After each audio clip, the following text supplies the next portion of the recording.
guys, kami dari kelompok 8 dari jurusan Farmasi UIN Alauddin Makassar yang beranggotakan Nurul Hikmah, Nur Eva Filayanti Kahar, dan Nurrahmi Dewi.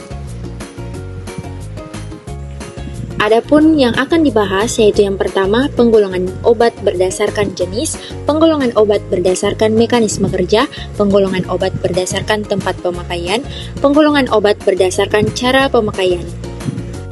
Obat merupakan suatu bahan atau bahan-bahan yang dimaksudkan untuk dipergunakan dalam menetapkan diagnosa, mencegah, mengurangi, menghilangkan, menyembuhkan penyakit atau gejala penyakit, luka atau kelainan badaniah dan rohaniah pada manusia atau hewan, termasuk memperelok tubuh atau bagian tubuh manusia. Selanjutnya, bagaimana sih cara membedakan jenis obat? Selanjutnya, dalam beberapa peraturan perundang-undangan yang dikeluarkan oleh Departemen Kesehatan, pengertian obat bebas jarang didefinisikan. Namun pernah ada salah satu peraturan daerah tingkat 2 Tangerang, yakni Perda Nomor 12 Tahun 1994 tentang izin pedagang eceran obat.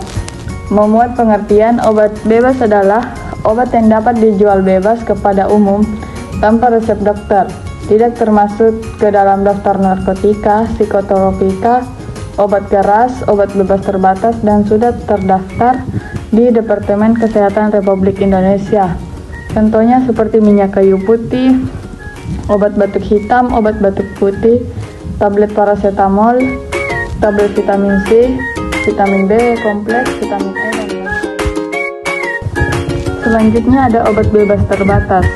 Obat bebas terbatas atau obat yang termasuk dalam daftar waarschuwing menurut bahasa Belanda yang artinya peringatan. Jadi maksudnya obat yang bebas dan penjualannya disertai dengan tanda peringatan. Menurut keputusan Menteri Kesehatan Republik Indonesia yang menetapkan obat-obatan ke dalam daftar obat waarschuwing atau bebas terbatas, memberikan pengertian, obat bebas terbatas adalah obat keras yang dapat diserahkan kepada pemakainya tanpa resep dokter bila penyerahannya memenuhi persyaratan.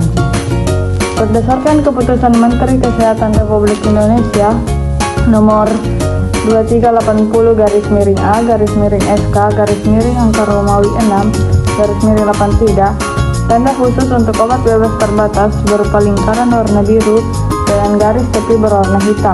Tanda khusus harus diletakkan sedemikian rupa sehingga jelas terlihat dan mudah dikenal. Selanjutnya, pengertian obat keras. Pengertian obat keras adalah obat-obat yang ditetapkan sebagai berikut. Yang pertama, semua obat yang pada bungkus luarnya oleh pembuat disebutkan bahwa obat itu hanya boleh diserahkan dengan resep dokter. Yang kedua, semua obat yang dibungkus sedemikian rupa yang ternyata untuk dipergunakan secara komersial, baik dengan cara suntikan maupun dengan cara pemakaian lain, dengan jalan merobek rangkaian asli dari jaringan. Yang ketiga, semua obat baru terkecuali apabila oleh Departemen Kesehatan telah dinyatakan secara tertulis bahwa obat baru itu tidak membahayakan kesehatan manusia. Yang terakhir, semua obat yang tercantum dalam daftar obat keras, obat itu sendiri dalam substansi dan semua sediaan yang mengandung obat itu, terkecuali apabila di belakang nama obat disebutkan ketentuan lain atau ada pengecualian daftar obat bebas terbatas. Obat wajib apotek. Peraturan tentang obat wajib apotek berdasarkan keputusan Menteri Kesehatan Republik Indonesia nomor 340-Menkes-SK-Romawi 7/1990 yang telah diperbaharui dengan keputusan Menteri nomor 924/Menkes-Per/Romawi 10/1993 dikeluarkan dengan pertimbangan sebagai berikut. Pertimbangan yang utama untuk obat wajib apotek sama dengan pertimbangan obat yang diserahkan tanpa resep dokter, yaitu meningkatkan kemampuan masyarakat dalam menolong dirinya sendiri guna mengatasi masalah kesehatan dengan meningkatkan pengobatan sendiri secara tepat, aman, dan rasional. Pertimbangan yang kedua untuk peningkatan peran apoteker di apotek dalam pelayanan komunikasi, informasi, dan edukasi serta pelayanan obat kepada masyarakat. Pertimbangan ketiga, untuk peningkatan penyediaan obat yang dibutuhkan untuk pengobatan sendiri, obat wajib apotik adalah obat keras yang dapat diserahkan oleh apoteker di apotek tanpa resep dokter. Kemudian pengertian narkotika menurut Undang-Undang Nomor 22 Tahun 1997 tentang narkotika adalah zat atau obat yang berasal dari tanaman atau bukan tanaman, baik sintetis maupun semi-sintetis, yang dapat menyebabkan penurunan atau perubahan kesadaran, hilangnya rasa sakit, mengurangi atau hilangnya rasa nyeri yang dapat timbul ketergantungan, yang dibedakan ke dalam golongan 1, 2, dan 3. Penggolongan narkotika golongan 1 hanya dapat digunakan untuk kepentingan ilmu pengetahuan dan dilarang digunakan untuk kepentingan lainnya. Yang kemudian narkotika golongan 2 dapat digunakan untuk kepentingan pelayanan kesehatan atau pengembangan ilmu pengetahuan. Kemudian narkotika golongan 3 dapat digunakan untuk kepentingan pelayanan kesehatan dan kepentingan ilmu pengetahuan.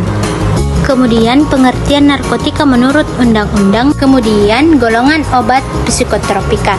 Menurut Undang-Undang Nomor 5 Tahun 1997 tentang psikotropika adalah zat atau obat baik alamiah maupun sintesis, bukan narkotika, yang berkhasiat psikoaktif melalui pengaruh selektif pada susunan saraf pusat yang menyebabkan perubahan khas mental dan perilaku.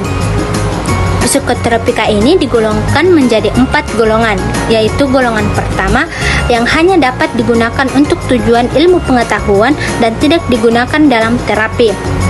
Kemudian golongan kedua yaitu berkhasiat pengobatan dan dapat digunakan dalam terapi atau untuk tujuan ilmu pengetahuan. Kemudian golongan ketiga yaitu yang dapat berkhasiat pengobatan dan banyak digunakan dalam terapi dan atau untuk tujuan ilmu pengetahuan.